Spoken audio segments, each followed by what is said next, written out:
Okay, so I have sanded them in the arches, kind of give you an idea of what I'm talking about.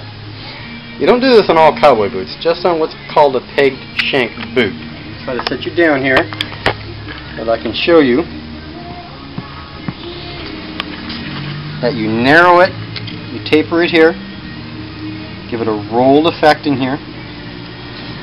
They do this so that it stays better in the stirrup than a working saddle. Not that this guy has ever ridden a horse, I don't know, but aesthetic value, it looks very nice. This is a pretty much unfinished product yet. I still have to peg the shank and around the heel seat, and of course it still has to be stitched. And we'll get to that in a minute. I just wanted to show you what it's all involved in shaping that shank before any of that is done. And they have to match. That's the biggest thing, is that you hold them together and you get your cues as to where they need to be. And as you can see, you line up the piping, you line up the soles, and that's the way they should sit. Alright. Okay, so now the next thing we're going to do is we're going to stitch the outer sole to the boot through the old welt and the new welt that I've actually spliced in. You'll notice that I picked all the stitches out of the old welt. The reason you do that is because it will sew better. It will increase the longevity of that welt, and if you don't pick those stitches, you will just ruin the welt. So we're going to give this a try here.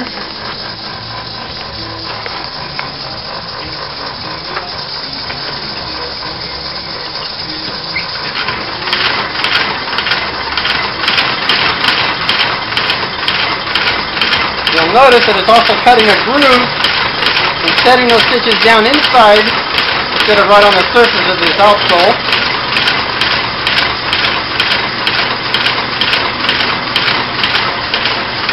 Aesthetically, it will look a lot better when I seal that line up and you don't have those stitches showing. It also gives it a lot more longevity to the wear of the boot, for the simple reason that he's not wearing those stitches off right off the bat.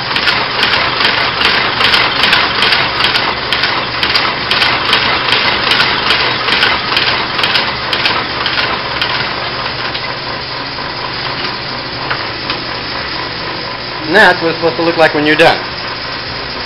I will cut these threads. Oh no, leave them on. And I'll take it over here to the 5-1 and press these ridges down, and I'll show you how that seals in. There we go. So I crimped the edges, sealed that crack in, so all those stitches are underneath the surface. Now, it's got a bit of a rough pattern from where I sealed it, and I will actually pound those out with a smooth-headed soling hammer, so those won't show when I'm done. We'll get to that later. My next step on this now is going to be to peg the shank and around the heel seat. We'll get to that in a minute. Okay. Always pull the heel seats out. Make sure that all the liners are taken out, because when we get done, our nails, as you can see down inside there, our nails have got to clinch all the way through, so that when I get done, it's like putting a rivet in. It'll have a head on the outside, clinched over on the inside, no way for that to come apart.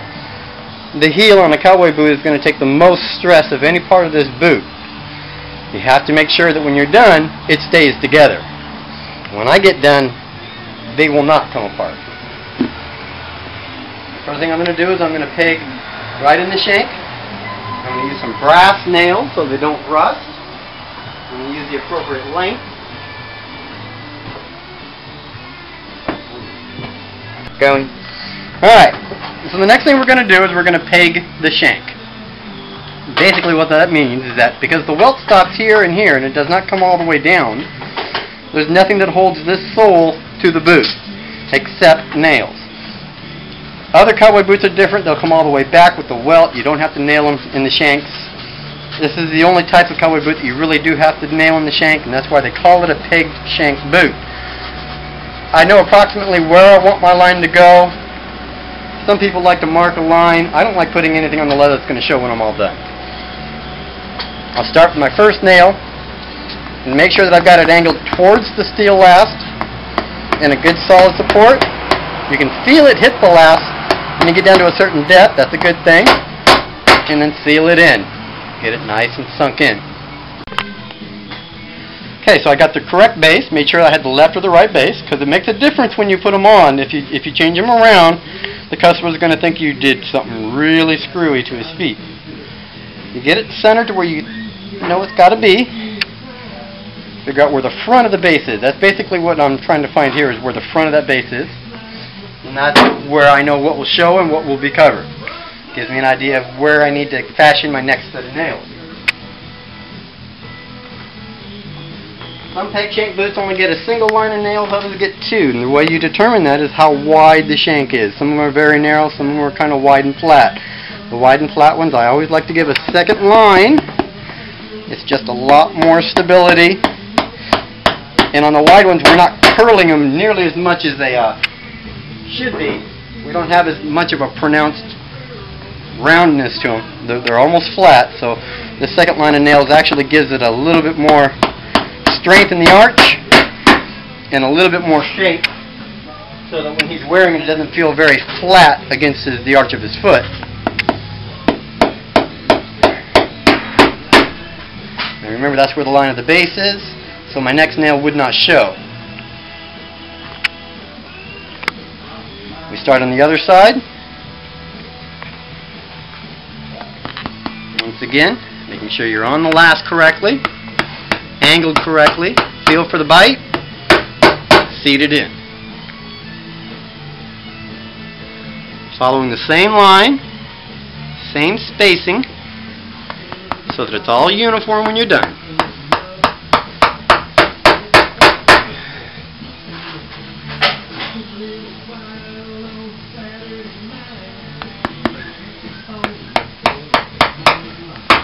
Yes, I've hit my thumb before, but it's been a long time.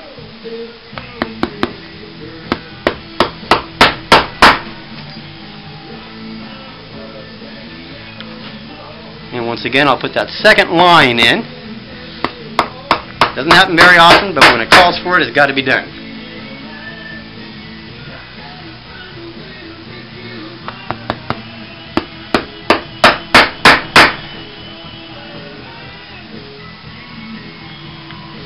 My final nail,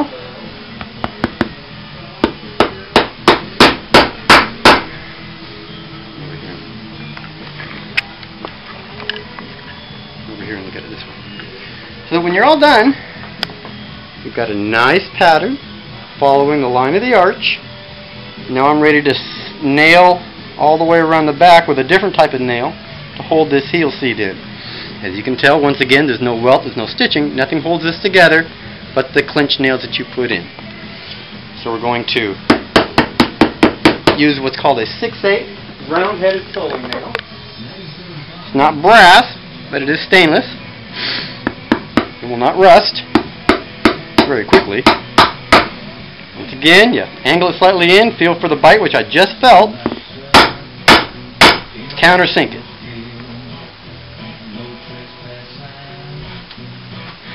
You always do one side and then the other. You can't just go down one side, because what will happen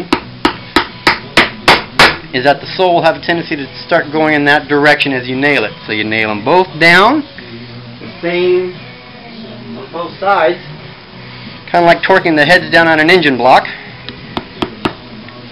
And this way it's going back exactly the way it was before. Ah, feel that? That's the countersink.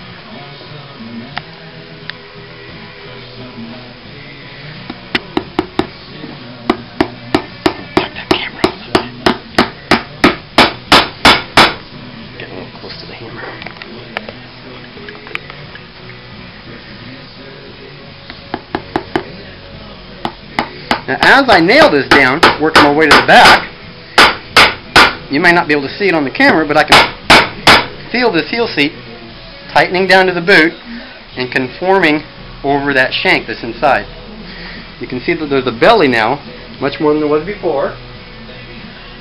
And when I get done, this will all be sealed very, very tight around the back. Now, this is the primary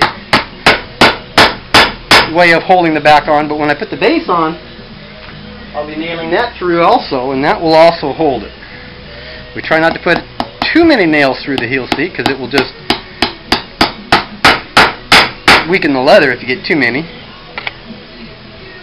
It's a fine line between too much and not enough.